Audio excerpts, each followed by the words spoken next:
This Torah class is brought to you by TorahAnytime.com.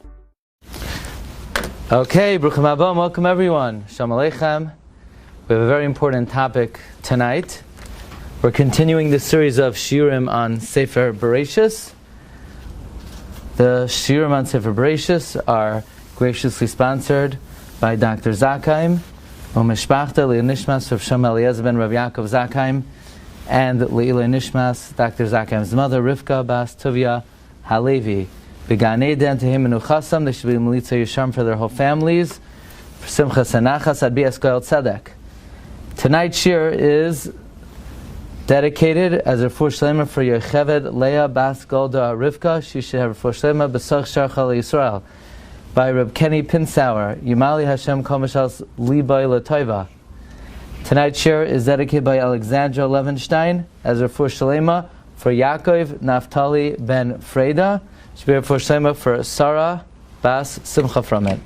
Okay, today we have a very important topic. Actually, this is the third time we gave such a shir.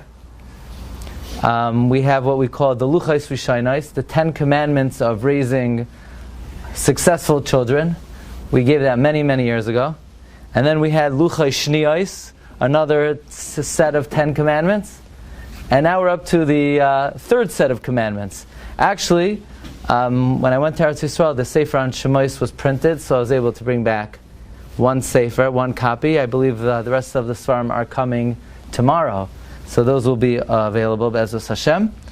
And hopefully the next Sefer we're working on is on Chinuch Habanim. So this is this subject is in to facilitate Be'ezus Hashem upcoming works.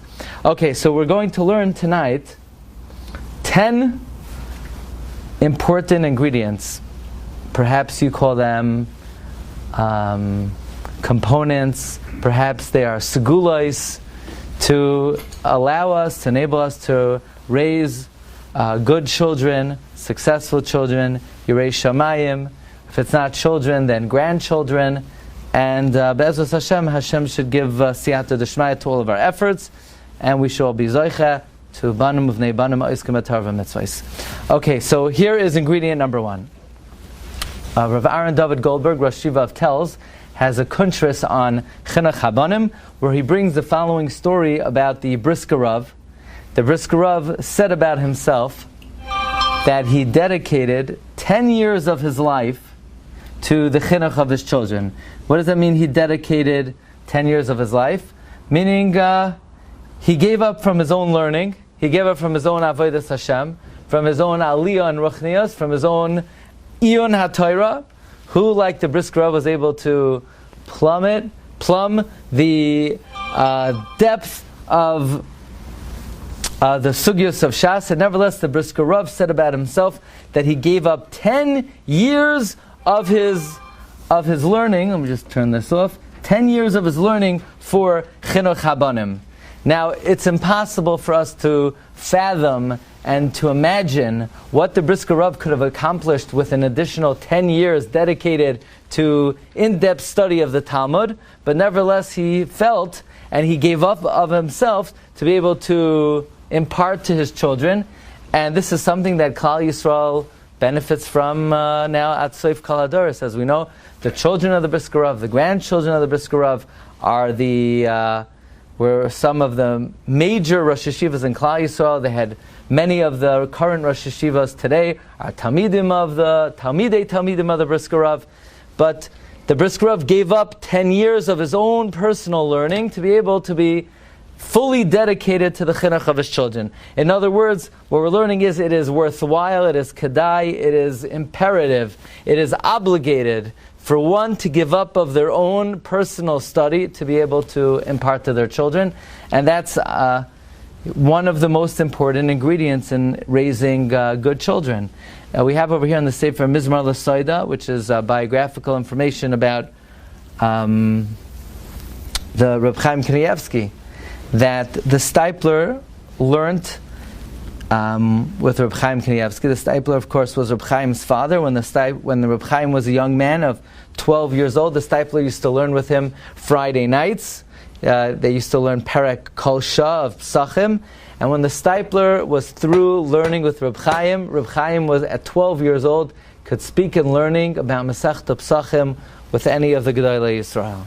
That was the impact that the Stipler had on his son. Here he brings down that before Reb Chaim's bar mitzvah, the Stipler was makbid to learn with Reb Chaim all the Masechtas Kashes, all the difficult Masechtas. So he learned with him Erevin, Zvachim, Menachos, Chulin, but not the whole Shas. Well, what about the rest of the Shas? He told Reb Chaim, the rest of the Shas you have to learn on your own. I'm teaching you the hard stuff. By the time Reb Chaim was 16 years old, so Reb Chaim had completed Shas with Tosfos. In fact, Reb Chaim would say, any Masechta he learned earlier, he remembers better. Any Masechta he learned later, he remembers worse. He feels that he knows Baba Basra the least of all the Masechtas because he learned it when he was already older, when he was already 16 years old. And Reb Chaim brought a raya from the Gemara in Shabbos that the concept of Girsa de Yankusa, we know there's an idea that which you learn when you're young, you'll never forget.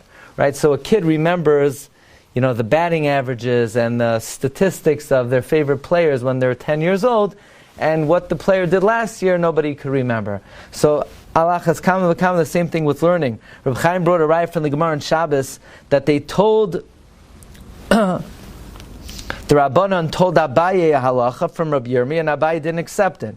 And then they told Abaye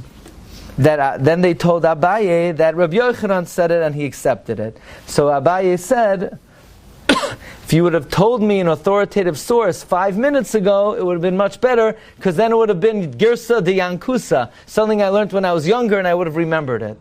So from here we see if you learn something 5 minutes earlier, you have a better shot of remembering than if you learn it 5 minutes later. That's why you should come to the Shiur live, as opposed to hearing it on Torah anytime. Because by the time it goes on to the recording, you're not going to remember it as well.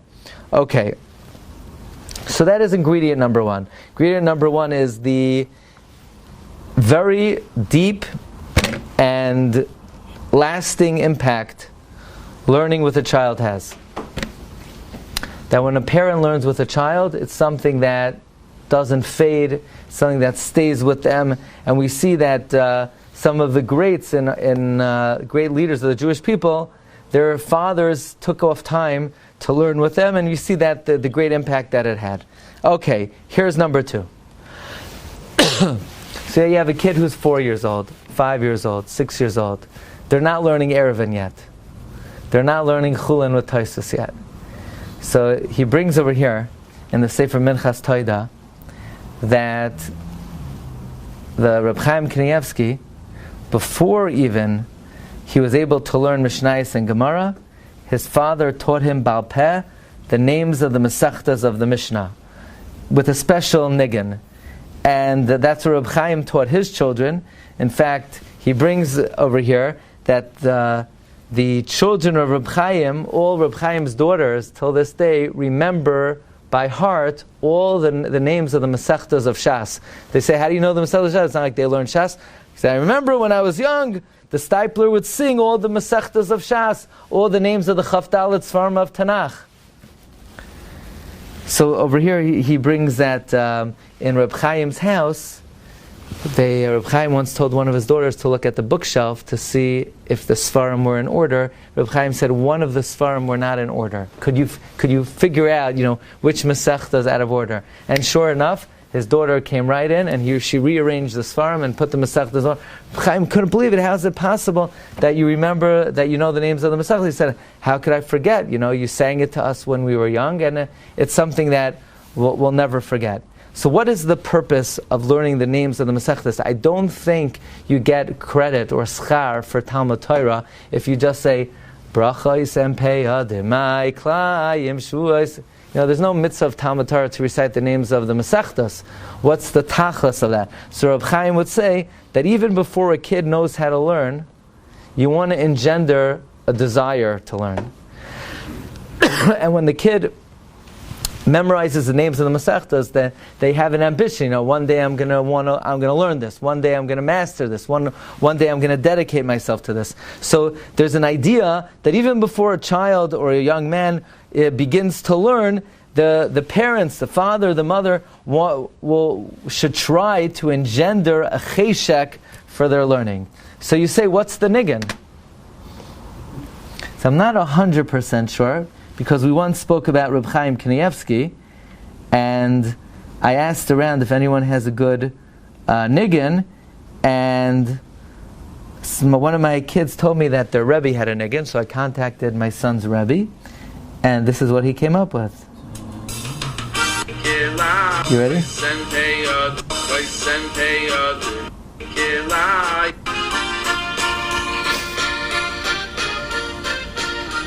You ready?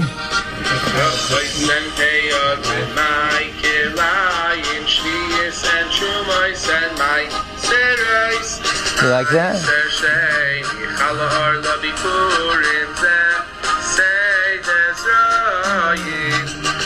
You know it? Okay. Anyway, so there's a niggin for all the Mishnayos. In fact, the Stipler had a niggin that he would sing on every Yom Tif, that he learned when he was a young man, when he was learning in Nevardik, and it was based on Echad Miyodeya, right? You know, Leil Seder, you sing Echad Miyodeya, who knows one Hashem, Shnei Luchas Habris, Shloisha Avos, Arba Imais, Chamisha Torah. So in Nevardik, they had a more scholarly Echad Miyodeya. It went by using the numbers, counting the numbers by different things in Shas that correspond to that number. So it goes Echad Miyodeya, Echad Ani Yodeya, Echad Choifer Bar Siachu Ma'ara. That's the Gemara Baba Kama Daf Nun. Echad, so somebody who digs a pit, a vault, a cave. Shnayim Miyodeya, Shnayim Oichsim Betalis. Gimel Miyodeya, Shloisha Shachlu Ke'echad. 6 parak in Brachos. Daled Miyodeya, Arba Aves Nazik, in the beginning of Baba Kama. Chamisha Miyodeya, Chamisha Tamin, V'chamisha Muadin, Baba Kama Daf Tezvav. Shisha Arayos, Chamurois Me'elo, Yevamis Daf Yud Gimel. 7, Shivas Yomim Koidim Yom HaKippurim, Afrishin Koyin Gadol Mibeisai. 8, Shmoina Shratzim Ho'amurim B'Torah. Tisha Miyodeya, Tisha Chanuyois, Moichrois Basar Shchuta. Asara Yuchsin Alu Mibavel. Echad Asar Yoim Ben Nida Lenida. Shnei Masar Dadin Hoya Lekiyar. The Kiyar had 12 spigots, the Gemara Yuma Lamed Zayin. Shloish Asar Kahanim Zachu Ba in the lottery. So this was the song that Reb Chaim brought over from Nevardik. That the Stipler brought over from Nevardik. And then Reb Chaim said that's not enough. And how do we remember the other numbers? So Reb Chaim added to 19. Arba Asar, or L'arba Asar Boitkinas HaChametz. Chamish Esrei Noshim Poitrois Sarisayim. Shisha Asar Shechalios B'Shabbos, and so on and so forth. And recently they found that Reb Chaim created a list of adding to this Pismoin until number 100. Okay? So imagine if a kid grows up, and the songs that he hears are, basically summoning all different halachas of Shas. So even if the kid doesn't know how to learn yet, but it sort of engenders a cheshek for the kid to learn. And this is another ingredient. In other words, aside from actually learning with the child, even before that, or perhaps even more important than that, is for a parent to come up with some kind of way to engender within a kid a desire to want to know Torah. That's also an important ingredient in raising good children. In fact, very interestingly, the Shla HaKadosh, along these lines, says that he has a tradition. Actually, what's today? I just landed this morning from Eretz Yisrael. Today's Wednesday, yeah?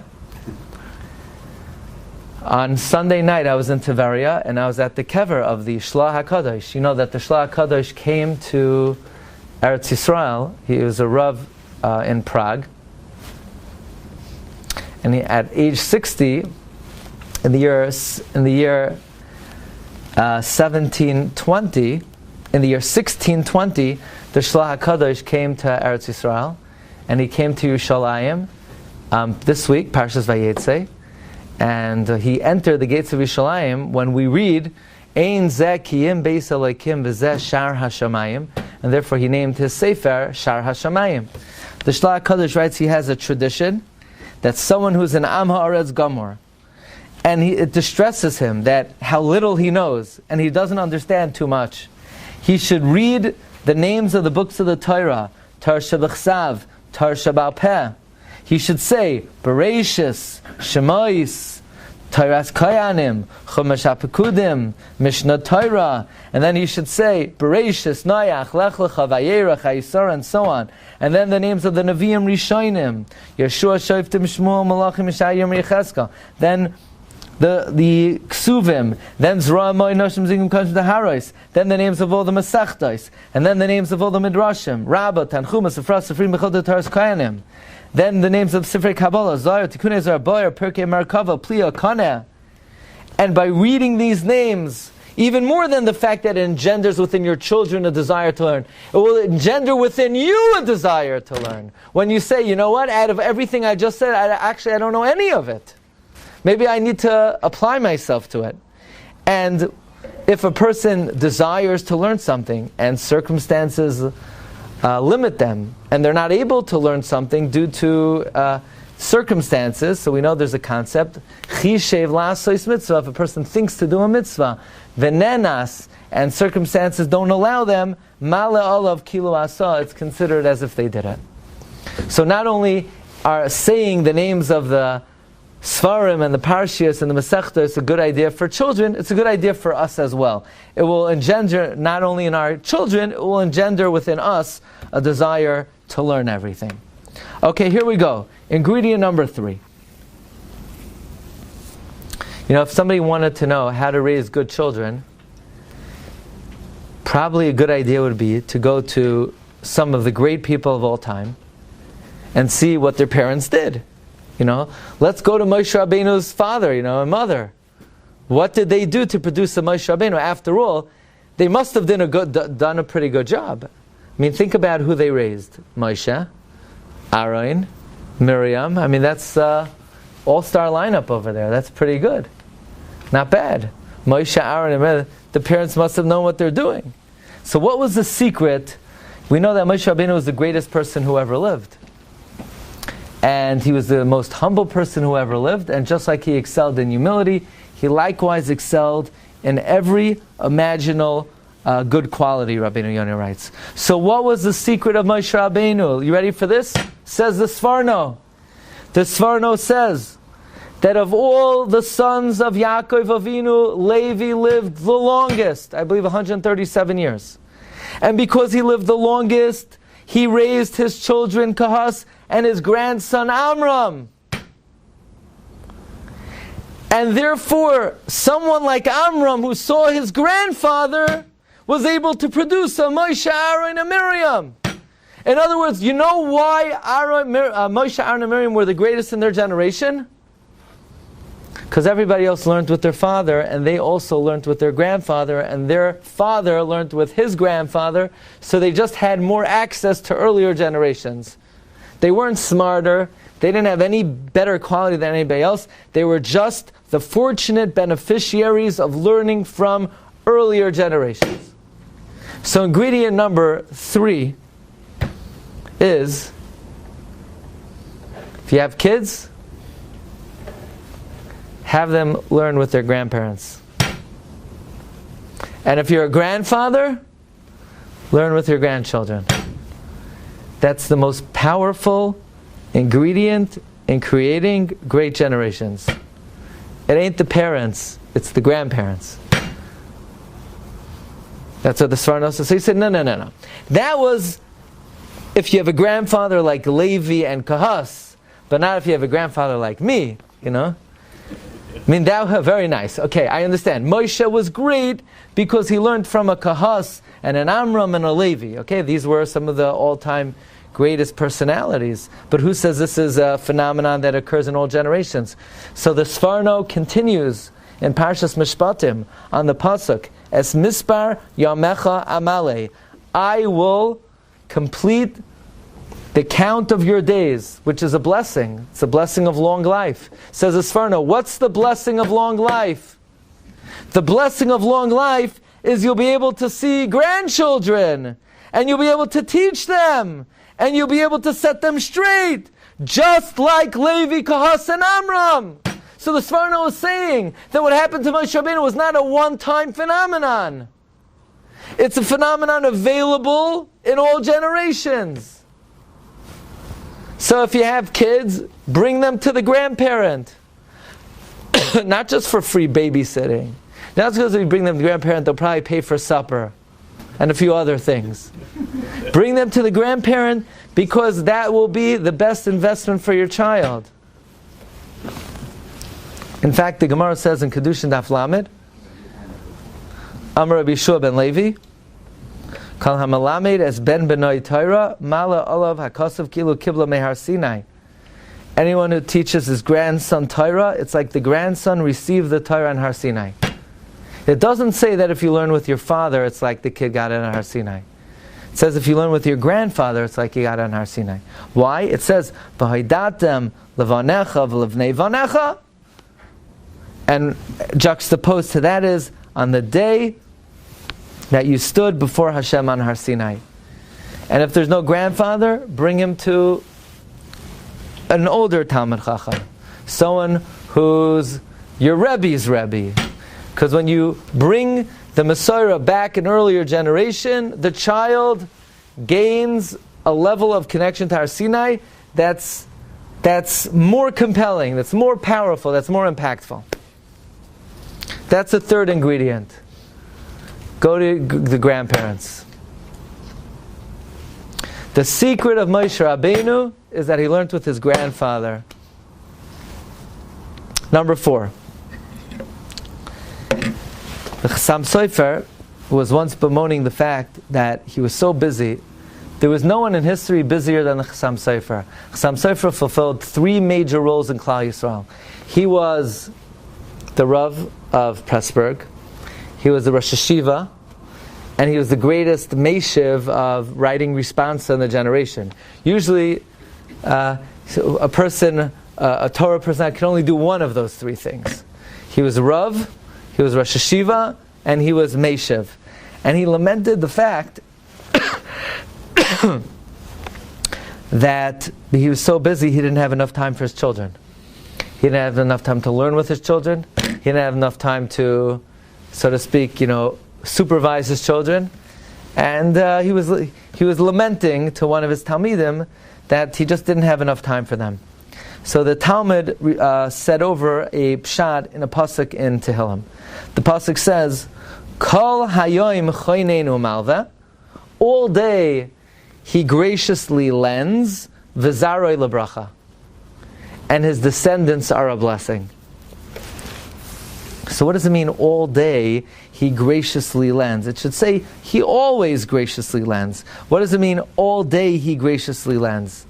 And this student of the Chassam Sofer says what this means is, it's talking about someone dedicated to the community, where he graciously gives up of his time to be mezakeh the rabbim, to bring merit to the tzibor. But because he's always focused on the community, he's not focused on his own children. And the Torah gives us a haftacha. David HaMelech gives a haftacha that when a person is involved in being mezakeh the rabbim, and because of that he doesn't have enough time for his own children, he has a special haftacha. There's a special segula, v'zaroi lebracha, that the Rebbeinu Shalom blesses the children that they should be Yirei Shamayim. And the Chassam Sofer was so taken by this interpretation of the pasuk that he would say this over by Shalosh Shudas, and he even added, interpreting the pasuk of Loisia mishakel va'akar ba'artzecha es mispar yamecha amale, that Chazal darshan from this pasuk Loia b'cha akar, to teach Talmidim. And if you have many Talmidim, what's going to be with your own children? So the pasuk ends off, Es mispar yamecha amale, the time that you give to others, I will ensure that your children will follow the right path. So there's a concept that someone who's involved in being mezakeh es harabim, it's a special, brings special bracha to one's children. In fact, the Chafetz Chaim, it's quoted in the Sefer Kuntris, Eitzois, Lazakois, Bedin B'Yamim Noiraim. The Chafetz Chaim in the Kuntris Shem Olam, he says about 15 lines down in number 10 that Anoshim Mezake Harabim are Zoicha to Banim Gedolei Torah. So what this means is as follows. Not everybody is a Rosh Hashiva, and not everybody has the capacity to, let's say, give deep shiurim, but there are always opportunities to be involved in some type of communal project that facilitates performance of mitzvahs, not just to an individual, but for the community at large. Whether it's a campaign that people should put tefillin on in the right place, or whether it's a campaign for a certain new learning initiative. There are always opportunities for a person to be involved, whether themselves, to help, with their resources, to be involved not just in their own personal mitzvah observance, but to facilitate, to assist in zikoy harabim, being mezakeh the rabbim, helping the community, helping the tzibur perform mitzvahs. It is very important that everybody, to their capacity, tries to be involved in some type of zikoy harabim. That brings tremendous bracha to one's children. It's a special segula, it's a special zechus, that by being involved in being mezakeh harabim, the Rebbeinu Shalom brings special bracha to one's children. Okay, here we go. Number 5. How's everybody doing? Good? Number 5. There's a Yalkut Shemaini. Does anybody know what happened to the children of Yisroi? Yisroi was Zoicha, that his children were members of the Sanhedrin. They sat in the Lishkas HaGazes. And Bilam wondered, if you look in the Yalkut Shemaini on the pasuk, Vayaras Hakeni, that when he saw the sons of Yoinadav ben Rechev, they were singing the Lishkas HaGazes. Bilam said, how could such a thing be? But they're not Kohanim, they're not Leviim, they're not Yisrael, they're Gerim. Says the Medrash, you know why Yisrael was Zoicha that his children sit in the Lishkas HaGazes? Because Yisrael once saw a Talmud Chacham passing by. And he said, why don't we bring him inside and give him a meal? And Yisroi gave a meal to a Talmud Chacham. By the way, what was that Talmud Chacham's name? Moshe Rabbeinu. Because of that, he was Zoicha that his children are members of the Sanhedrin. Because of one meal that he gave to one Talmud Chacham. Says Rabbi Ovadia Yosef, Yisroi was Zoicha to grandchildren, great-grandchildren, Talmid Chachamim, who sat in the Lishkas HaGazes. Why? Because of one meal that he fed Moshe Rabbeinu. Chazal say, Gedola Legima, feeding people is great. It brings people who are far near. The sons of Yisroi would have been Gentiles. And because Yisroi fed Talmid Chachamim, he was Zoicha to good children. Says Rabbi Ovadia Yosef, from here we learn, in general, the midah of chesed is a great segula for banim toivim, banim tzadikim, especially not just chesed in general, but feeding Talmid Chachamim, supporting Talmid Chachamim, is a special segula for good children. So it's an investment. Somebody knows Talmid Chachamim, they could be mechazik them, they could strengthen them. You want to know where to use your resources? If you have the capacity to be mechazik Talmidei Chachamim, not only is it a great schus, it's an insurance policy for your descendants. Number 6. The Gemara in Yuma Daf Mem Zayin says, Kimches had 7 sons. They were all Kohanim Gedolim. The rabbi said, Kimches, what'd you do that you were Zoicha to this? She said, I'll tell you. The beams of my house never saw my uncovered hair. So they said, come on. A lot of people cover their hair and they don't have such great children. But she didn't back off. She said, that's the reason. In fact, the Zohar HaKadosh says that a woman is makbid to cover her hair even inside the house. she will be zoicha to great descendants, to leaders of the generation. She'll be zoicha that her husband will be blessed and her husband will be successful. She'll be zoicha to the bracha of Yivarechacha Hashem Mitzion, Ure'ei B'Tuv Yushalayim Kol Yemei Chayecha, Ure'evanim Levanecha Shalom Al Yisrael. Says the Zohar HaKadosh in Parshas Nasai. Therefore, says Rav Ovadia Yosef, a very great blessing to one's descendants is the modesty of dress of the woman, especially in the area of covering her hair. That is a very powerful and potent insurance policy for one's descendants. The midah of tznios, as we see in the Gemara in Yuma on Daf Mem Zayin. Who was this conclusion? I never met her personally. I'm saying, where is she go down? Daf Yuma in Masechta Yuma, Daf Mem Zayin. There you go. Now you know. Next time we go there, so we could try to find the kever. I don't know, Okay. Number 7. This is what the Chassam Sofer calls a segula nifla'a. There was a man by the name of Rabbi Yeshua ben Chananya. I think I was just at his kever Sunday night also. I think he's buried right next to the Shla. And Rabbi Yeshua ben Chananya, Rabbi Yochanan ben Zakkai, I definitely was at his kever Sunday night. Rabbi Yochanan ben Zakkai was his Rabbi. He said about Rabbi Yeshua ben Chananya, Ashrei yoiladatai. Fortunate is the one who bore him. So the Mefarshim say, it's Yushalmi, that why fortunate is the one who bore him.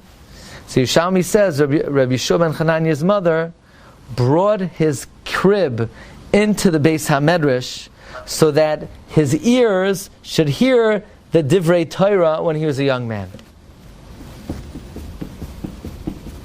In fact, the Meshech Chochmah writes in the Gemara in Chagiga, Meshech Chochmah says Rabbi Yeshua ben Chananya one time didn't make it to the Beis Medrash. And he asked the Talmidim, what did they say? And the Talmidim said, they said that we learned today, in the mitzvah of Hakel, the men come to learn. The women come to fear. And so why do the children come? The children come to bring schar to the ones who bring them. Rabbi Yeshua said, wow, such an amazing chiddush. And you weren't going to tell it to me? And you were going to make me lose this great diamond? I can't believe I almost lost this. Why was Rabbi Yeshua so moved by this chiddush? Because Rabbi Yeshua knew about himself. His own mother used to bring him to the Beis HaMedrash. And he never understood why. And now he's learning, his mother brought him to bring schar, to offer schar to the ones who bring the kid. But the Chassam Sofer says, it is a great segula for the child to hear the words of Torah, even before they understand what it's talking about. That's the reason for Hakel. The men come to learn, the women come to fear. The children, they are part of the bris. But why do the little babies come? Ma toyelas yeshba. So says the Chassam Sofer, Kedei Roy haya lahashmiya ba'oznei ketane ketanim l'skula nifla'a. So you have a little baby, and you have high hopes for the baby. So you put on a shiur for the baby. What should the baby listen to? You should listen to Elmo. I mean, would you want to listen to Elmo? You want to jump off a bridge hearing that character. I mean, it makes you go out of your mind. I mean, who? Cookie Monster? The Muppets? Who's laughing? Put on a shiur and let the baby hear some Divrei Torah, bring him into the Beis Medrash. I don't know if every shul would appreciate that, but if you there is an idea that the words of Torah that a little child hears, even if he doesn't understand them, it enters his soul, it enters his neshama, it enters his heart. And the Chassam Sofer writes in 2 places, on page Chavav in Chelek Aleph, page Shin Mem Ches in Chelek Beis, that by bringing them there, l'soif v'lamdu l'chshayigdalu, it's a great segula that he says, "V'zeh haya segula la'asoisoi talmid chacham ba'achros." This is a segula that will ultimately bring this child to be a talmid chacham. Number 8.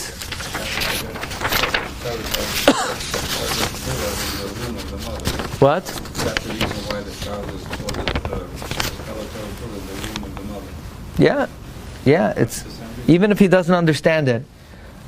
There might be an additional reason as well, because he learns it, he forgets it, but when he learns it again, it's not like learning it for the first time. It's like restoring what he once learned. Okay, let's do the last 3 quickly. The number 8. This comes from the Chassam Sofer and Chilek Gimel. He brings in the name of the Sefer Magid Meisharim. Anyone ever hear of the Magid Meisharim? Magid Meisharim is purported to have been written by Maran Bet Yosef, and it records everything the angel who he learned with B'chavrusa taught him.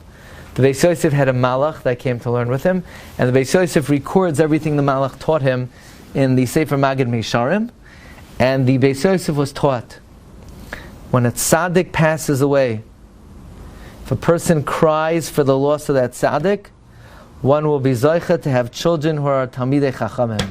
The remez is, it says, Vayamos Yosef v'chol echav, v'vnei Yisrael paru vayishvetzu. Because the Jewish people mourned and cried for the death of Yosef, they were zoicha to progeny.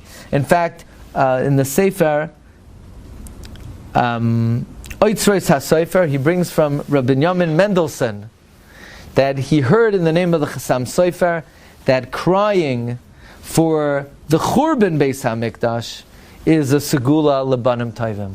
So being misabel for Talmidei Chachamim or being misabel for the Churban Beis HaMikdash, this is all a segula for good children. Okay, raise your hand if you're Sephardi. No? We need to get some more Sephardim here. Did anyone ever eat by a Sephardi Friday night? Yeah? Did anyone ever daven in a Sephardi shul Friday night? So in many Sephardic shuls, and actually in Brooklyn there's a service, in many Sephardic homes, Friday night you take something and you smell it, and you make a bracha. You make borei mine besamim, borei atse besamim. What do they smell? Hadassim. You ever see that? I've seen it. In fact, I'm trying to get the service to come to the 5 towns. What? Only in Brooklyn they should do things right. The Arizal says that Friday night, what? You saw a Hasidic Rebbe do it. Where? In the 5 towns? Where did he get the Hadassim from? Sephardi preached this morning, and they did some. They did some. But specifically for Shabbos. Hasidic Rebbe's Friday night, they bring around tabak, to smell, and they pass it around. Yeah, but I'm not talking about the tabak. I'm talking about Hadassim. Actually, it's a Beferish Gemara. Do you remember the Gemara with Reb Shimon Bar Yochai? Reb Shimon Bar Yochai, when they came out of the cave, so first they were burning up everybody they saw. So they went back into the cave, and then they came out again, they saw a guy running with myrtles. And they said, what are the myrtles for? They said, L'kavat Shabbos. Why 2? One for Zachar and one for Shamar. So Reb Shimon said, wow, look at Klal Yisrael. Look how dedicated they are for Shabbos. And the Marsha says that just like this man took 2 myrtles, Keneged Shamar v'Zachar, so we also light 2 candles on Shabbos. You ever wonder, what are you lighting 2 candles on Shabbos for? There's a mitzvah to light a ner, so light 1 ner. Why 2 neros? In fact, you'll be hard proud. I'll give you some homework, okay? And you're not going to find the answer to this one. Yeah? Anybody know where does it come from? For every kid, you light another candle. Who made that up? Knas. What's a knas? Often the woman would forget to light or not able to light. What if they don't forget? Right, so some say, well, usually when a woman gives birth, she's not able to light the first time. And if a woman misses, she has to add a candle for the rest of her life. So this is, here the poor woman had a baby and now we have to penalize her for the rest of her life. Where does it come from to light a candle for every kid? Yeah? You let me know when you have an answer to that one. But Tell me the source where it says that she has to light an extra candle for the rest of her life? Yeah, that was a question, yeah. You know a source? No. No. But that she has to light for the rest of her life an extra candle. Yeah, there's no source. Each time you have a child, you add a candle. Yeah, who told you that? Each child brings its own. Where did you see that? I'm not saying you shouldn't do that. I mean, if you start getting involved in this, you're not going to be invited to the meal. But I'm just pointing out that, you let me know when you find the source for that one. But even to have 2 candles, where does 2 candles come from? One is Shamar and one is Zachar. So the Marsha says, in previous rounds of commandments of raising children, we talked about the Gemara in Shabbos, says, Haragil bener having leibanim tamei chachamim. Someone who lights many candles for Shabbos will have children who are tamei chachamim. So too the Marsha says, using hadassim on Shabbos is a skula for banim tzadikim, because tzadikim are called hadassim. That's why Sfardim, they say, oh, tzaddik, tzaddik, tzaddik. Because by them, everyone's tzaddikim, because they use hadassim. But by Ashkenazim, we don't have hadassim. We don't have as many tzaddikim. But that's what Marsha writes. Based on the Gemara on Shabbos, using hadassim for Shabbos is a skula for good children. Next. I don't know if this one's going to be so popular by about half of the population. But what are you going to do? The Nevi'im weren't popular either. I'm just a reporter over here. I'm telling you the Gemara. I'm just telling you what it says. So basically, the Gemara says in Nadarim about a Babylonian who came to Israel and married an Israeli woman, and they didn't really speak the same language. So he told her, make me cholent. He made her scrambled eggs. He said, make me macaroni. She made him mushrooms. It was getting a little sticky. And basically, one day he says, get me two eggs and break it on the head of the door, and door is spelled Baba. She didn't understand that Bava is door and is gate in Babylonian, but Bava was the name of the Gadol Hadar in Israel, Bava ben Buta. So she took the meal and she smashed it on the rabbi's, the Gadol Hadar's head, and he said, "Lady, what are you doing?" And she said, "This is what my husband told me to do." So he said, "Lady, that's really beautiful. You did the will of your husband. You should have 2 children like me, Bava ben Buta, the Gadol Hadar." So from this Gemara we see, and don't go home and tell your wife this one, that a woman who humbles herself before her husband is zoichet to banim tzadikim. So you say, does it work the other way? I guess the PC answer would be, yeah, of course it works the other way around also. But I don't know, the Gemara doesn't say that.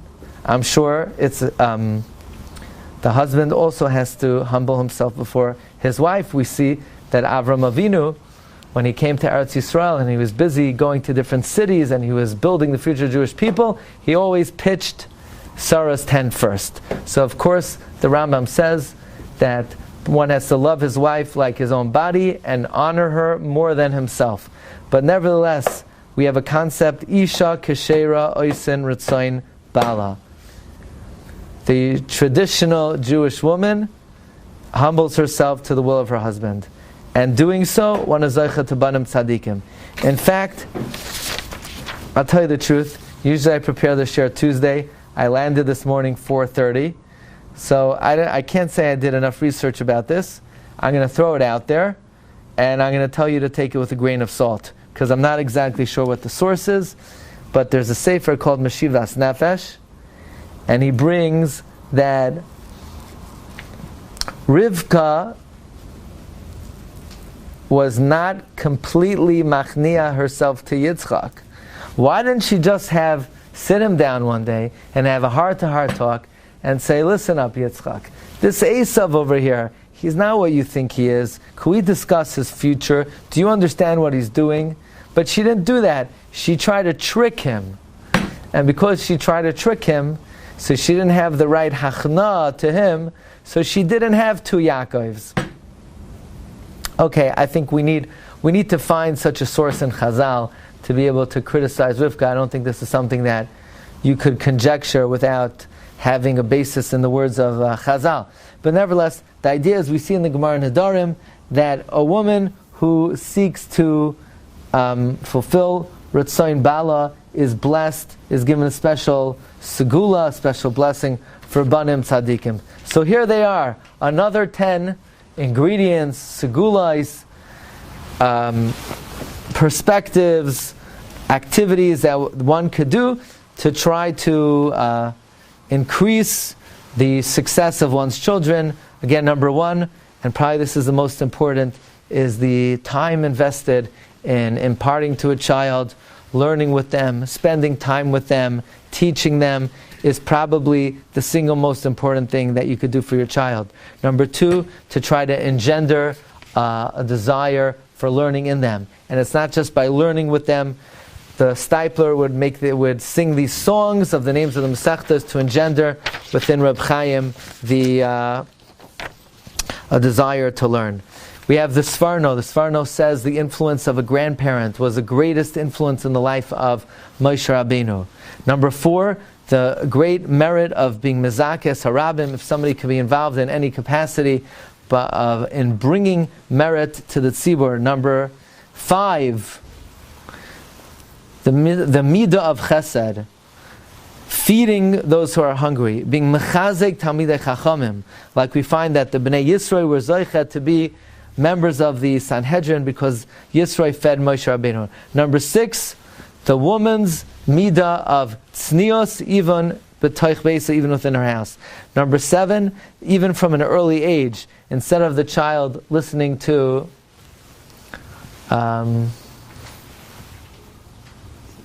music, Muppets, music, a child listening to Divrei Torah has an effect on their neshama.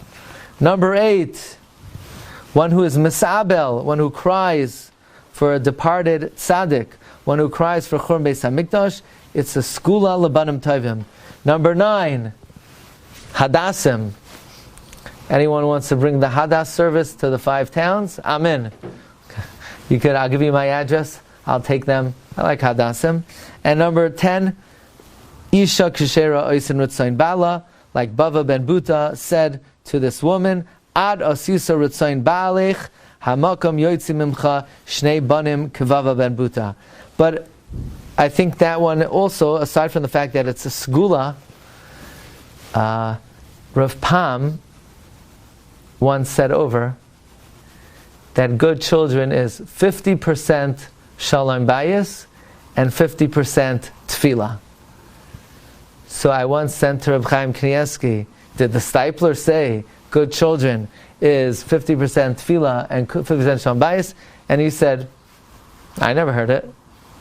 But Reb Pam said that he said it. So even Reb Pam, I think this is a very logical idea that one of the important facets of raising children is that both parents are on the same page.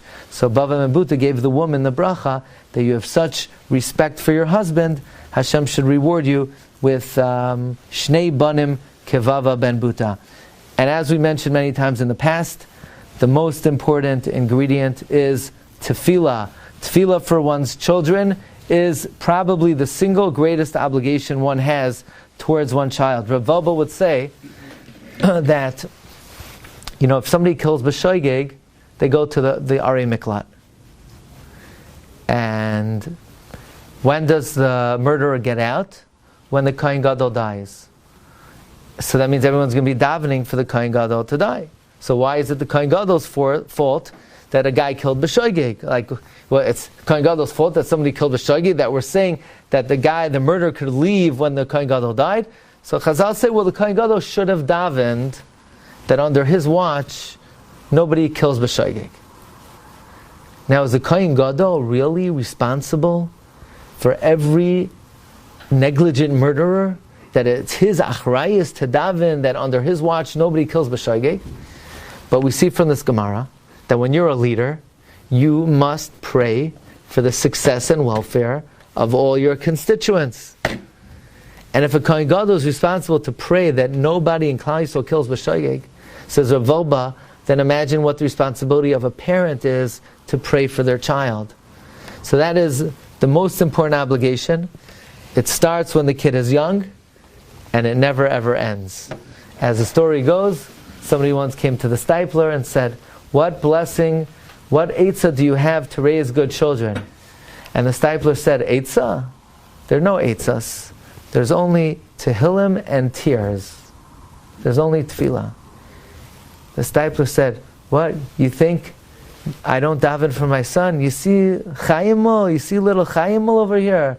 Every single day I daven that Chayimol should be Yirei Shamayim. Chayimol at the time was already 52 years old, one of the Gedolei Hadar. So it's a responsibility that is a lifelong responsibility. All of our tefillah should be Neskabel, Barachim, V'Ratzain, and Hashem should bless Kol Yisrael. Banim uvnei banim oiskim b'Torah v'mitzvos. Have a wonderful night. Kol tov. You've just experienced another Torah class brought to you by TorahAnytime.com.